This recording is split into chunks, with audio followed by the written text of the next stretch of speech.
ते ओछामि समय पाहुरे मीनमोसत केवले भणिदं मीनमोसत केवले भणिदं मीनमोसत केवले भणिदं मैं वंदना करूने शिर को पधारे जो सिद्ध है अतुल अमेय सौख्य धारे भाई वही समय सारे सुनो सुनाता जो भद्रवाह श्रुत केवली ने कहा था जो भद्रवाह श्रुत केवली ने कहा था जो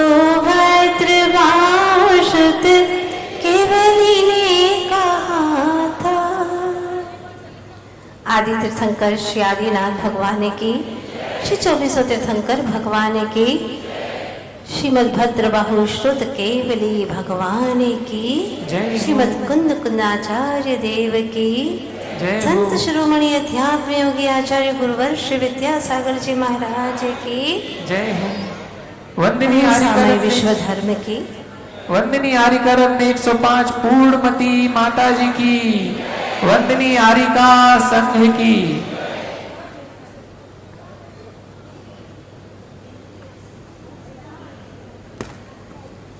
भव्य जीवों, ये समय सार ग्रंथराज सौभाग्य से हमारे जीवन में आया है, हमारे हस्त कमलों में आया है, हमारी जुबान पर आया है, हमारे ज्ञान में आया है।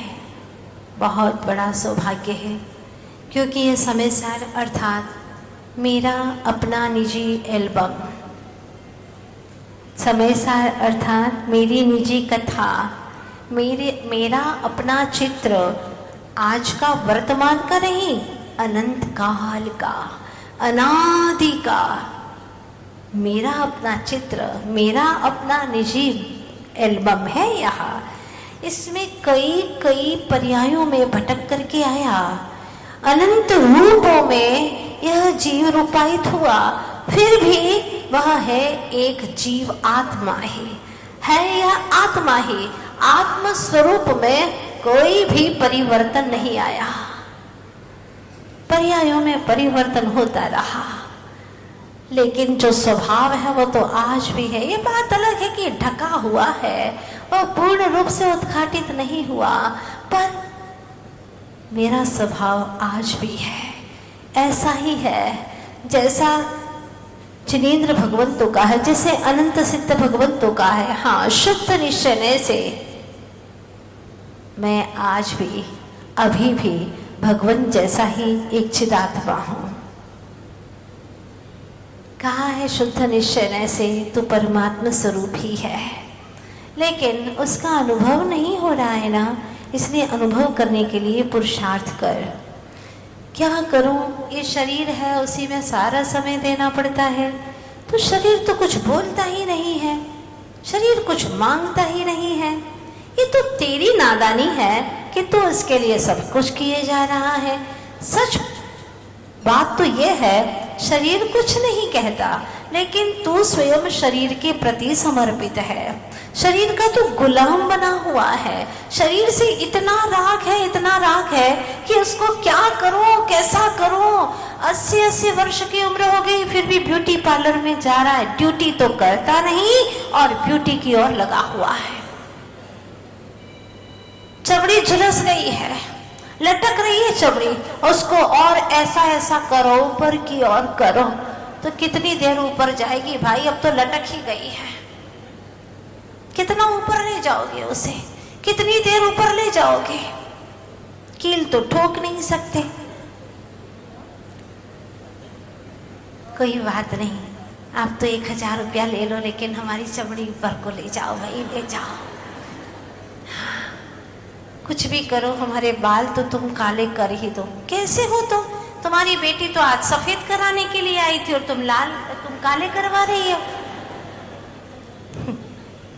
तुम्हारी बहू आई थी, तुम्हारी बेटी भी आई थी, काले रंग थे, काले रंग के बाल हैं उसके, फिर भी वो सफेद करवा रही है।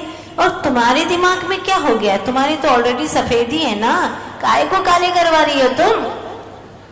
नहीं, क्या है ना, मुझे कोई दादी कहता है तो अच्छा नहीं लगता है। तो तुम दादी तो हो ही, हूं तो सही, लेकिन मुझे अच्छा नहीं लगता। एक महिला ने तो मुझसे ही पूछ लिया, माता जी क्या मैं दादी जैसी लगती हूँ? मैंने कहा तुम तो आत्मा ही जैसी लगती हो। चौंक गई वहां, कहाँ जा रहे हो, क्या कर रहे हो, किसके पास में आकर के क्या बातें कर रहे हो? सोचो जरा। देह तुम्हारी नहीं मानने वाली है, चाहे किसी भी ब्यूटी पार्लर पर चले जाओ, वो तुम्हारी मानने वाली नहीं है। किसकी मानेगी? उसका बॉस है कर्म। कर्म, देह का, शरीर का बॉस कौन है? कर्म है। वो मानेगी तो उसी की मानेगी।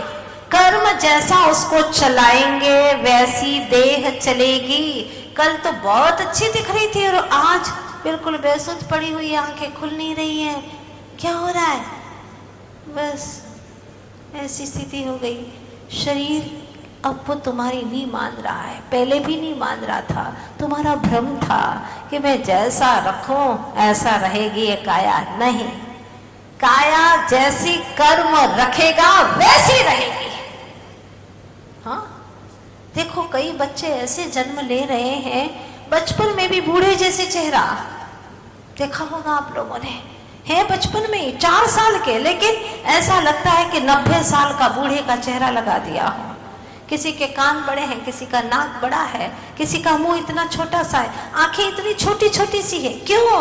क्योंकि कर्म ने जैसा दिया है वैसा ही है। इसका नियंत्रण करने वाला, इसको चलाने वाला कर्म है। तो फिर हमारी तो कुछ चलेगी नहीं। चलेगी, चलेगी, मूल में तेरी ही चलेगी। और तूने चलाई है ना, इसलिए तो ये चल रही है। क्या चलाया है? पूर्व में तूने किसी के रूप को देख करके हंसा था, उसका मजाक उड़ाया था, कहा था ये तो पागल है, पागल। हाँ, पागल कहा था वचन, अब पागल बन करके तुझे उसको चुकाना पड़ेगा। जो कर्म तूने बांधा है अब उसको तुझे पागल बन करके भोगना पड़ेगा। कितनी बार पागल किया, कहा है तुमने? कितनी बार पागल कहा? कितनी बार सोचा कि ये न रहे तो अच्छा? अपने भावों में तुमने सोच लिया है मर जाए तो अच्छा, मैं मर जाऊं तो अच्छा। जितनी बार तुमने सोचा, एक पंचेंद्रिय जीव की हत्या का भाव किया, उतनी बार तुम्हें मरना पड़ेगा, मरना पड़ेगा। एक श्वास में 8-10 बार जन्म्यो मर्यो भर्यो दुख भार। जैसा करते हो वैसा ही भोगते हो। इसीलिए वर्तमान पर नियंत्रण करो। अगर आपको भविष्य सुखद बनाना है, फ्यूचर आपका बहुत अच्छा हो, अगर ये तय करना है तो वर्तमान को सुधारना शुरू कर दो। किसी की बुराई करना नहीं, किसी की निंदा चुगली करना नहीं, किसी को अपशब्द बोलना नहीं। बस तुम्हारा वर्तमान संभल गया, इतनी सी बात है। क्या करें, लेकिन पुरानी आदत है। कई लोग कहते हैं बोलना नहीं चाहते, गलत, लेकिन बोलने में आ जाता है, आ जाता है। कहाँ से आता है? कोई टपक करके आ जाता है, कोई भूत प्रेत बैठा तुम्हारे भीतर में जो बुलवा देता है? नहीं, तुमने अपने दुर्भावनाओं के ऊपर, अपने विकारों के ऊपर अंकुश लगाया नहीं।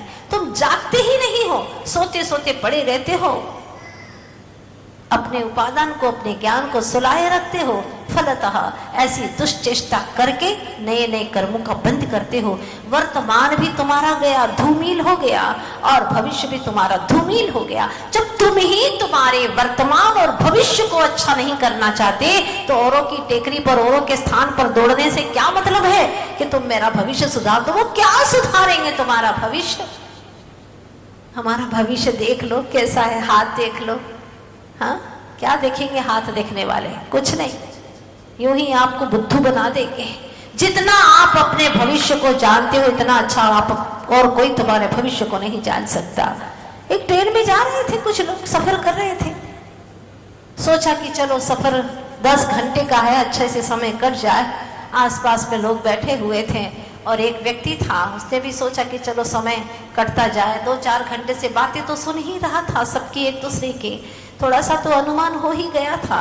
और उसने कहा धीरे से, मैं हाथ भी देखना जानता हूँ, हाँ हाथ की रेखाएं मैं पढ़ता हूँ। अच्छा तो भाई देख लो, हमारा भी देख लो, समय भी कटेगा और आनंद भी आएगा, मजा भी आएगा, और मुफ्त में देख रहा है तो काहे को नहीं दिखाना, दिखाई दो। अपनी बारी बारी से दिखा रहे थे। एक व्यक्ति ने भी अपना हाथ सामने कर दिया, सामने कर दिया और उसने आंखें बंद की। समझा कि वाकई में बहुत ज्यादा होशियार है। हाँ, जब कोई आंख बंद करके चेहरा ऐसा बनाता है तो क्या लगता है, अरे भाई ये तो बहुत पहुंचा हुआ है, अपना गणित लगा रहा है अंदर में। हाँ बताओ बताओ जल्दी बताओ, ऐसे अच्छे से बैठ गया। हाँ देखो, तुम्हारी जो हाथ की रेखाएं हैं वो ये बता रही हैं कि तुम बाल ब्रह्मचारी हो। हाँ बिल्कुल सही बताया आपने, शादी हो ही नहीं रही थी, 30 साल का था। हाँ, तुम्हारी हाथ की रेखाएं बता रही हैं कि तुम बाल ब्रह्मचारी हो। बिल्कुल सही बताया आपने, और बताओ और बताओ। फिर उसने और 2-4 बातें बताई जो सुनी थी उसने 2-4 घंटों के बीच में।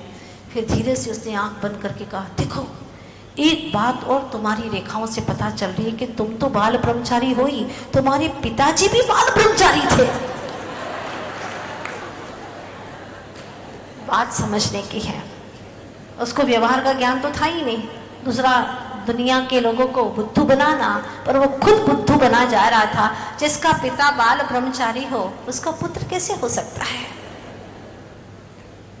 इस तरह से काफी लोग आपको मूर्ख बनाने वाले दुनिया में मिलेंगे, पर ध्यान रखना, तुम जितना अपना भविष्य जानते हो उससे अच्छा तुम्हारा भविष्य कोई नहीं जान सकता, क्योंकि तुम्हें पता है कि तुम कैसे परिणाम करते हो, कैसे भाव बनाते हो, और भाव के अनुसार ही तुम्हारा भाव होने वाला है। जैसे भाव करोगे वैसा तुम्हारा भाव होने वाला है। इसीलिए किसी से पूछने की जरूरत ही नहीं है। हाँ, एक व्यसनी व्यक्ति ने पूछा कि बताओ मेरा भविष्य क्या है। ड्रिंक करती हूँ, हाँ, ये करती हूँ, हाँ, सब तो व्यसन करते, हाँ, तुम्हारा भविष्य है तुम नरक में जाने वाले हो। दुष्कृत्य करेगा तो जाएगा कहाँ, वहीं जाएगा, वही ठोर है, वही ठिकाने हैं। 4 दिन कर लो यहाँ मौज मस्ती, फिर तो आखिर वही जाना है। जड़ द्रव्यों में हो जाओ मस्त, हो जाओ आसक्त, मर के वहीं जाना है। जड़ तत्व पर मगरूर होना बेहिसाबी बात है। जड़ तत्व पर आसक्त होना बेहिसाबी बात है। 4 दिन की चांदनी है, फिर अंधेरी रात है। जड़ तत्व पर आसक्त होना बेहिसाबी बात है। जो तुम स्वयं आत्मधनी हो, चैतन्य स्वरूप हो, अपने चैतन्य को समझो। एक बार चैतन्य को समझ लिया तो तुम्हारा ज्ञान कहीं बाहर में भटकेगा नहीं। एक बार जानो, अपनी अस्मिता को पहचानो, अपनी महिमा को जानो। चेतन जब तक नहीं जानोगे तो यूं ही भटकते रहोगे और पर की महिमा गाते रहोगे कि मेरे घर में इतना सोना, इतना चांदी और इतने कारखाने चल रहे हैं, इतना ये चल रहा है, अरे सब आनंद मंगल है आपके आशीर्वाद से। बाद में जोड़ देते तो थोड़ा अच्छा लगता है उसको। हाँ, सब गलत बात है। किसकी महिमा गा रहे हो? और हमने तो कभी जड़ तत्व की महिमा करने के लिए कहा ही नहीं है। वो महिमावंत है ही नहीं। जो इन जड़ तत्व को समझ रहा है वो जानने वाला महिमावंत है, वरना शव पड़ा है, अरबों खरबों की संपदा डली पड़ी है उसके घर के अंदर, अंबार भरे पड़े हैं। किस काम की वो संपदा? मालिक तो चला गया, मालिकियत किस काम की है? अपने चेतन तत्व को समझ। जब तक तुझे समझ नहीं आएगी ना, तब तक तो बाहरी तत्व की ही महिमा करता रहेगा। माँ पिता की मृत्यु के उपरांत हुआ क्या? इकलौता बेटा बस पड़ोसी से कहता है, चाचा सरकार बहुत अच्छी है, वो मेरे लिए हर महीने 5,000 रुपया देती है। 5,000। और वो पड़ोसी था, उसे तो पता था, वो शांत होकर के सारी बात सुनता रहा। चाचा जी सच्ची कह रहा हूं ना मैं, सरकार कितनी अच्छी है, बोलिए ना, आप तो कुछ बोलते ही नहीं है। पड़ोसी ने कहा, बेटा जब तू 18 वर्ष का हो जाएगा ना, तब तुझे सब पता चल जाएगा, सब समझ में आ जाएगा। 18 वर्ष का होने के बाद में, जैसे ही 18 वर्ष का हुआ, बालिग हो गया बच्चा, समझने लगा, और जैसे ही उसे पता चला तो वह कहता है, घोर अनर्थ, अनर्थ, इतनी बेईमान सरकार, मेरी 50 करोड़ की संपत्ति सरकार ने रख ली और उसके बदले में मुझे कितना देती है? 5,000 रुपया महीने का। ओहो, 50 करोड़ की मेरे माता पिता की मालिकियत सरकार के पास है, कोर्ट के पास में, और वह मुझे सिर्फ 5,000 रुपये देते। अभी अपील करता हूं, मुझे अपनी पैतृक संपत्ति को प्राप्त करने में चाचा आप भी सहायता करना। बस चाचा कहता है कि मुझे तो इसी समय की प्रतीक्षा थी कि तू कब बड़ा हो जाए, तू समझने के योग्य हो जाए, तेरी असली संपदा क्या है तुझे समझ में आ जाए, बस इसी की प्रतीक्षा कर रहा था, और उसको पाने की अब तुझमें सामर्थ्य आ चुकी है, तो बालिग हो चुका है। अब ये सारी संपत्ति का मालिक तू था ही, पहले भी था, लेकिन तू समझता नहीं था, अब उसको प्राप्त कर। बस आचार्य भगवान यही कहते हैं कि अरहन भगवान तेरे पिता और माँ चिन्वाणी, इसे तो भूल गया, वो इससे तो बिछुड़ गया है। अनादि से यह आत्मा, ये चेतनात्मा अपने माता पिता से बिछड़ा हुआ और अकेला ज्ञान दशा में कर्म रूपी सरकार की प्रशंसा कर रहा है कि देखो इतना पुण्य कर्म का उदय आया है, मेरे पास में पद है, प्रतिष्ठा है, पैसा है, इतना बड़ा परिवार है, हाँ, पदार्थों के अंबार लगे हुए, सुंदर पत्नी है, पुत्र है, गोरा सा तन है, हा, पुण्य कर्म ने मुझे बहुत कुछ दिया, बहुत कुछ दिया है। इस तरह से वह हमेशा कर्मों की प्रशंसा करता रहता है, भले मुंह से न करे, पर अंदर में तो आती ही है कि उसके सामने वाले के घर में क्या कुछ नहीं है, लेकिन मेरे घर में तो सब कुछ है। इस तरह से अपने से निम्न स्तरीय लोगों को देख करके वह अपने आप को उच्च स्तरीय मानता है, जबकि आत्मा सर्वत्र सबकी समान है। एक कर्म का कोई भरोसा नहीं है, लक्ष्मी आवे या जावे। यह लावारिस अज्ञानी आत्मा अपना उपादान जब तक जागृत नहीं होता है, तब तक यह निमित्त क्या करेगा? जब तक उपादान जागृत नहीं हो, और जब एक बार उपादान जागृत हो गया तो 18 वर्ष की उम्र के समान एक बार अगर उपादान जागृत हो गया तो दृष्टि खुल जाती है, सम्यक दृष्टि, अपनी ज्ञान चक्षु खुल जाते हैं। तब उसको समझ में आता है, सोचता है कि मेरी अनंत चतुष्टय रूपी जो अक्षय निधि है वह कर्म रूपी सरकार ने अपने पास में रख ली है, अपने पास में वो रख लिए। इतनी बड़ी संपत्ति, अनंत चतुष्टय रूपी लक्ष्मी है मेरे पास में।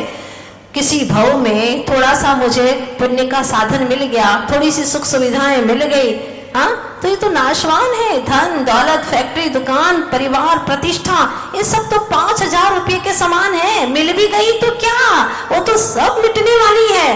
मैं तो अरहंत और सिद्ध भगवान के समान अनंत अनंत अव्याबाद सुख संपत्ति का मालिक हूँ। व्यर्थ ही अज्ञानता से पुण्य रूपी सरकार की प्रशंसा किए जा रहा था। ये सारा कर्म के द्वारा दिया गया जो भी है वो सब नाशवान है। कर्म ने तुम्हें आज तक जो कुछ भी दिया वो सबका सब नाशवान है। अब मैं अपने शुद्धोपयोग रूपी वैभव के माध्यम से अपनी असली अनंत निधि को प्राप्त करके ही रहूंगा। धन्य है। उसे तो 18 वर्ष की उम्र में ये बात समझ में आ गई, लेकिन आचार्य भगवान कहते हैं तुम्हें कब समझ में आएगी? तुम्हारी अखूट अनंत दौलत तुम्हारे भीतर में भरी पड़ी है और ऐसी अंडरग्राउंड कर दी है कर्मों ने, ऐसे अंधकार में रख दी है कि वो तुम्हें दिखाई तक नहीं देती।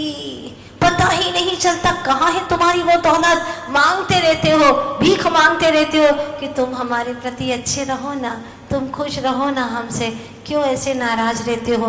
तुम खुश रहोगे तो हम भी खुश रहेंगे। हाँ, दिन भर ऐसे भीख मांगता रहता है कि तुम ऐसा करो मेरे लिए, बेटा तू मेरी आज्ञा में रहना, तू मेरी आज्ञा में रहेगा तो माँ तेरी बहुत खुश रहेगी। मतलब तुम्हारी हर खुशी दूसरों के ऊपर डिपेंड है। दूसरा तुम्हारे प्रति अच्छा करे तो तुम खुश हो, नहीं तो तुम्हारी खुशी छिन जाएगी। ये क्या जिंदगी है? अरे तुम तो स्वयं सुख स्वरूप हो, तो स्वयं आनंद स्वरूप हो, तुम्हें दूसरों की कोई आवश्यकता है ही नहीं। तुम्हारे पास में तुम्हारे ज्ञान महल में इतना वैभव है, इतना वैभव है अखूट, कभी भी खूटने वाला नहीं, कभी भी मिटने वाला नहीं। ऐसा अमिट वैभव है, अनंत अनंत अनंत काल तक कभी न समाप्त होने वाले भविष्य का अनंत काल तक बैठ करके अनुभव करोगे तो कभी भी एक अंश मात्र भी समाप्त होने वाला नहीं है, क्योंकि ये वैभव अद्भुत वैभव है, चिन्मय वैभव है। बाहर का जड़ वैभव अगर बैठ करके खाते रहो तो एक दिन समाप्त हो जाएगा। चाहे कितना ही बड़ा वैभव हो, एक दिन तो समाप्त हो ही जाएगा। कमाओगे नहीं, आए नहीं, ओनली सिर्फ व्यय ही व्यय होगा तो खत्म ही हो जाएगा। लेकिन चिन्मय वैभव की तो बात ही बड़ी निराली है। जितना जितना अनुभव करते चले जाओगे उतने ही आनंद से भर जाओगे, और यह अनंत वैभव कभी भी मिटने वाला नहीं है। आपको लगता है कि माता जी ऐसा कहाँ होता होगा, हमने तो कभी देखा ही नहीं है। तुम देखोगे कैसे? इस अज्ञान दशा में देख ना पाओगे। तुम्हें भरोसा करना होगा, तुम्हें विश्वास करना होगा। जैसे कोई प्यासा व्यक्ति है, पूछता है पानी मिलेगा क्या कहीं पर? हाँ मिलेगा ना, बस इसी रास्ते से चलते चली जाओ। पहले पूर्व में जाना, इसके बाद में बाएं में घूम जाना, एक बड़ा वृक्ष आएगा, फिर उस वृक्ष की साइड में आप चले जाना, फिर वहां पर आप देख लेना, हाँ आपको वह पानी के झरने मिलेंगे, बहुत शुद्ध जल के, पवित्र जल के, मीठे जल के। अब वह व्यक्ति विश्वास करता है। पहले विश्वास करना जरूरी है, पहले श्रद्धान होता है, तदनुरूप वैसा ही जान करके फिर वो एक एक कदम बढ़ाना शुरू करता है, उसी रास्ते पर चलता है। चलते चलते अभी वह झरना आया नहीं है, किंतु जैसे गंधर्व नाला, हाँ सीता नाला आता है ना, उसके पहले ही झरनों की आवाज सुनाई देती है, राहत मिलती है। आ गए भगवान, आ गए, कूटते पीटते पैर पटकते यहाँ तक तो आई गए प्रभु, अब जल्दी दिख जाओ। आ गया गंधर्व नाला, आवाज सुनाई दे रही है, ठंडक पानी की वह शीतलता महसूस होने लगती है और विश्वास सघन होता है। जब देख लेता है बहुत प्रसन्नता होती है, और जा करके जब पानी पी लेता है तो अपनी प्यास ही बुझा लेता है। ठीक उसी प्रकार से पहले जिन वाणी पर विश्वास करो, श्रद्धा करो, जो लिखा है बिल्कुल सच लिखा है, क्योंकि जिनेंद्र भगवान का कहा हुआ है वो कभी भी गलत नहीं हो सकता, बिल्कुल सच है, भगवान ने कहा है। और भगवान के अनुसार कुंद कुंद स्वामी कहते हैं तुझे वो चाहिए ना, क्या चाहिए तुम्हें, बोलो क्या चाहिए?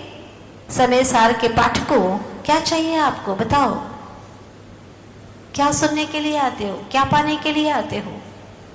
कुछ तो बोलो, समय सार की भाषा में बोलो।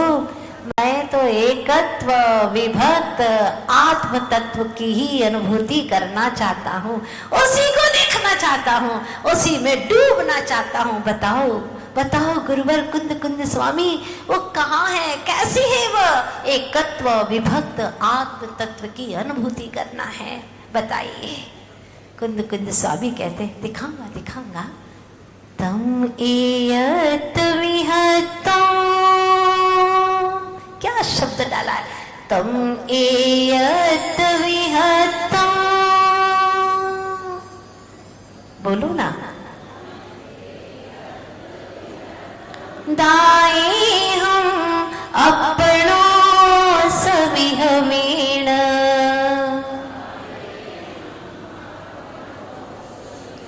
जदि दाए च पमाणो, चुक्के च छलं न घेतवम्,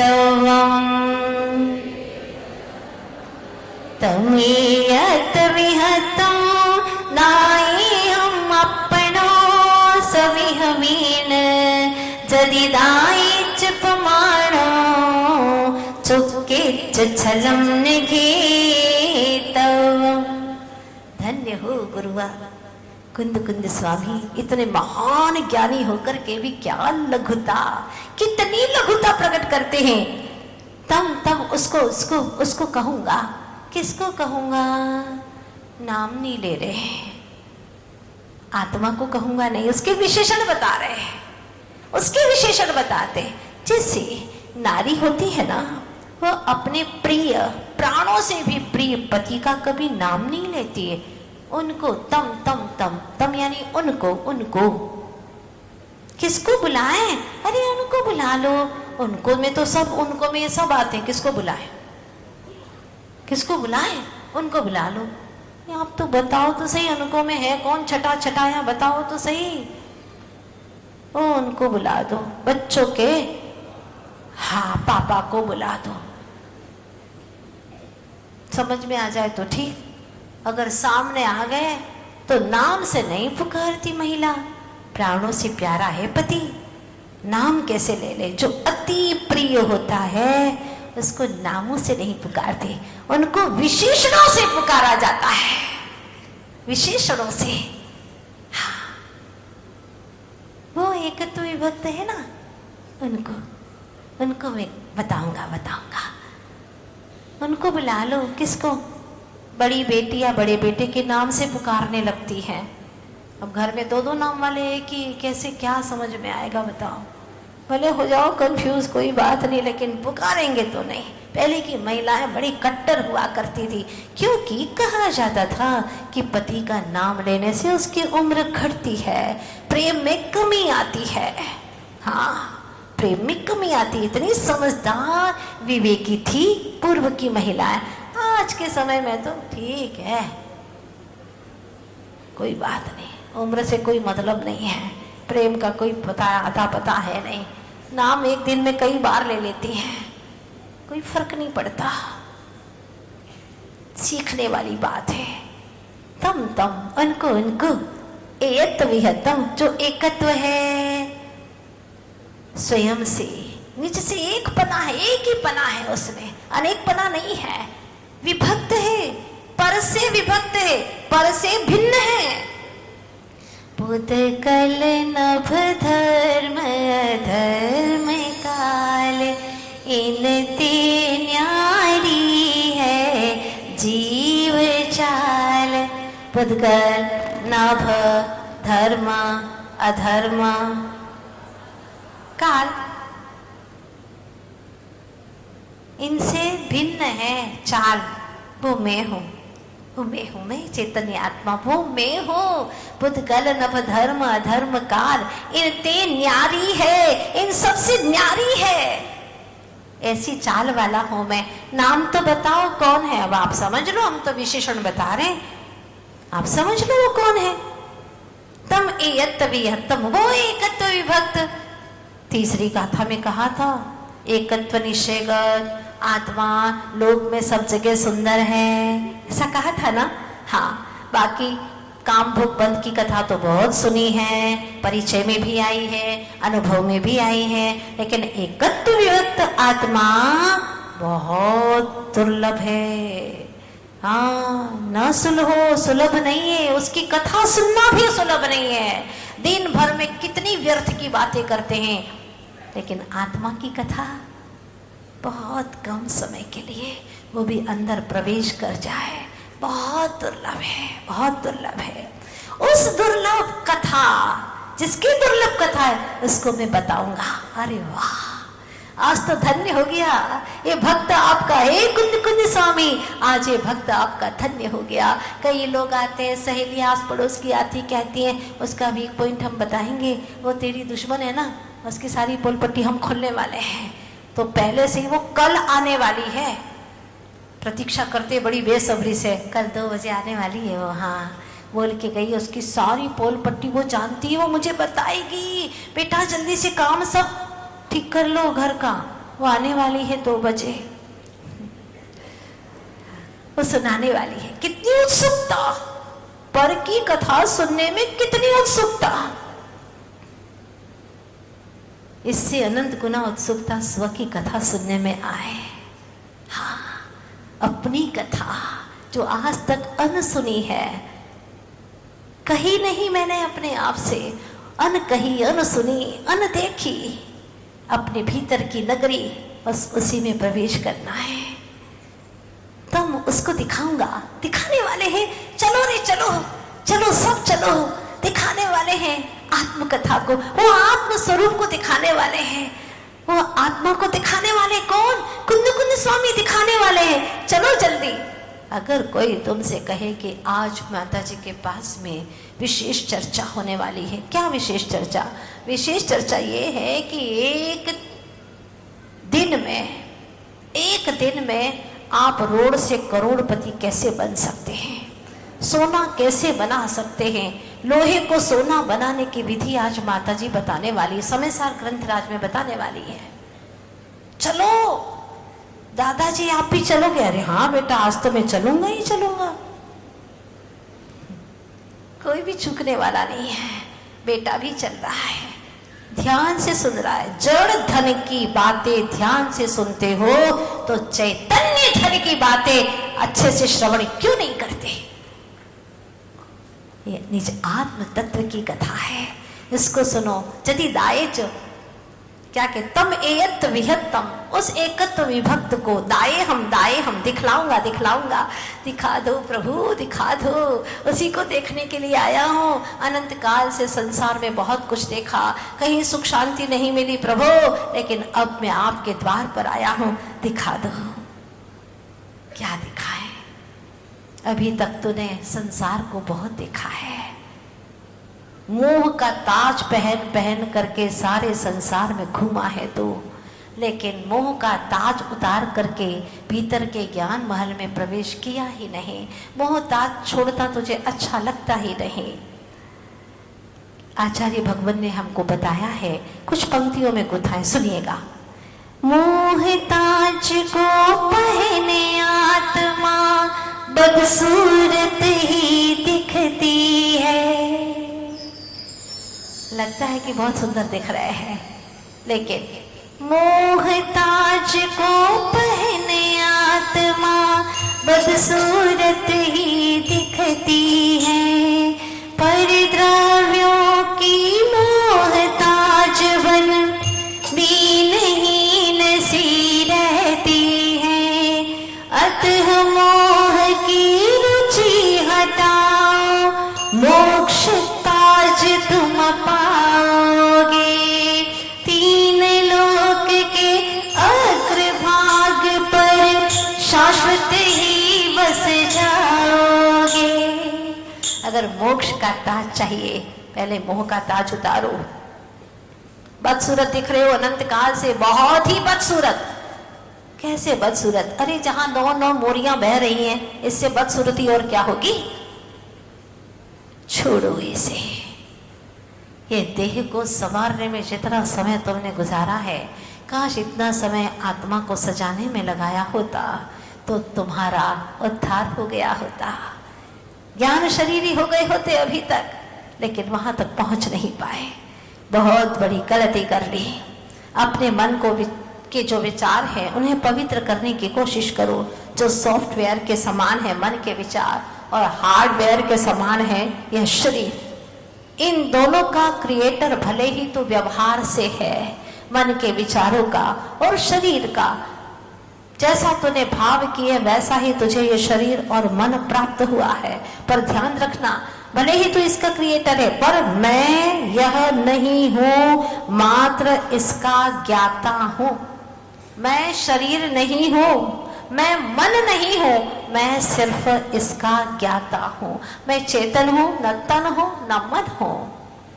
ये मुझे कर्म से मिले हैं। इसका बॉस कौन है? किसके अनुसार चलेगा ये तन?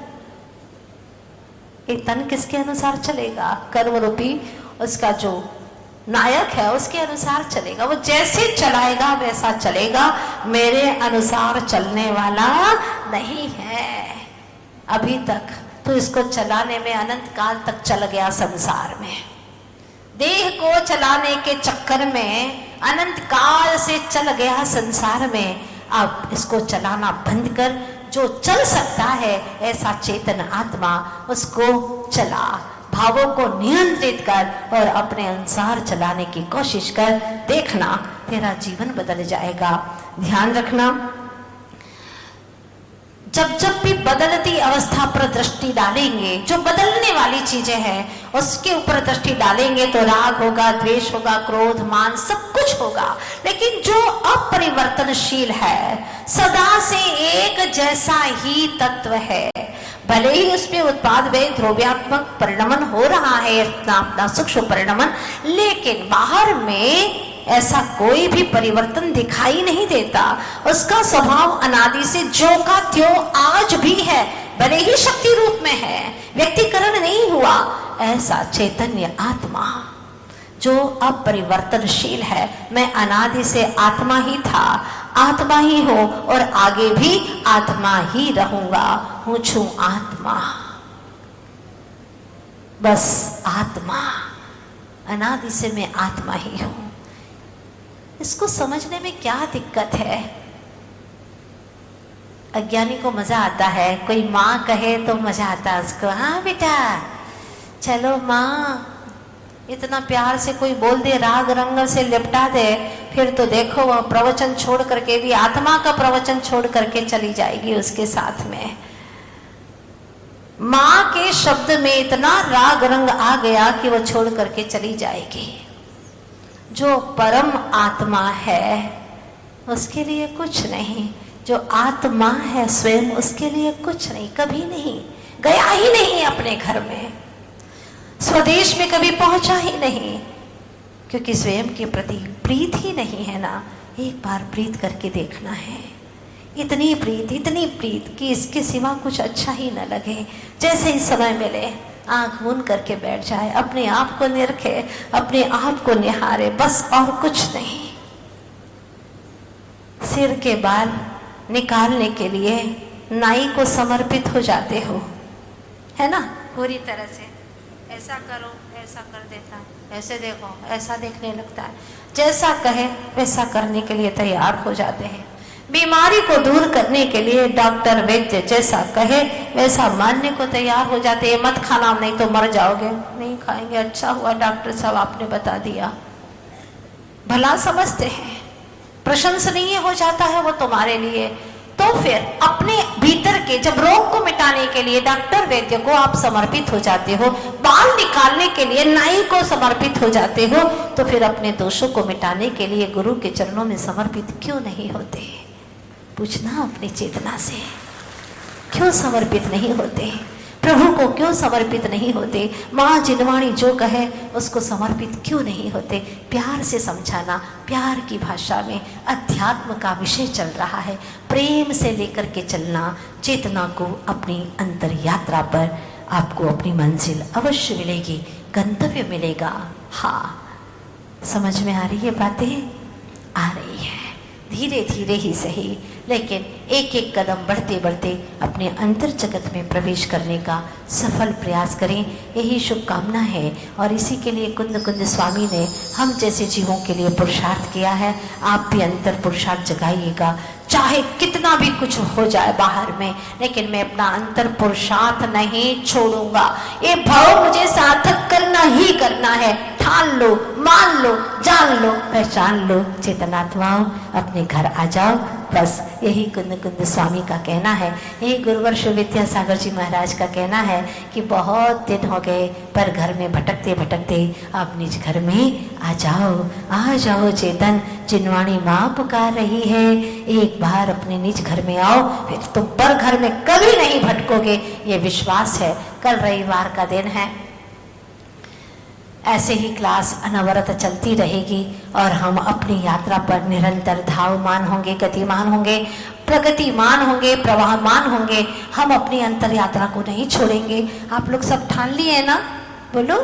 बहुत अच्छा, बहुत पवित्र आत्मा हो और जिन्होंने अपने भीतर की आध्यात्मिक शक्ति को प्रकट करने का तय कर लिया है। आचार्य लिखते हैं कि वह निकट भव्य जीव है, एक या दो भव में मोक्ष जाने वाला जीव है। पक्की बात है, आप सबको निश्चित अति शीघ्र ही मंजिल मिलेगी। यह आचार्य भगवान की बात है, उन्होंने ऐसा ही निवेदन किया है, ऐसा ही फरमाया है, ग्रंथ राज में ऐसा ही लिखा है।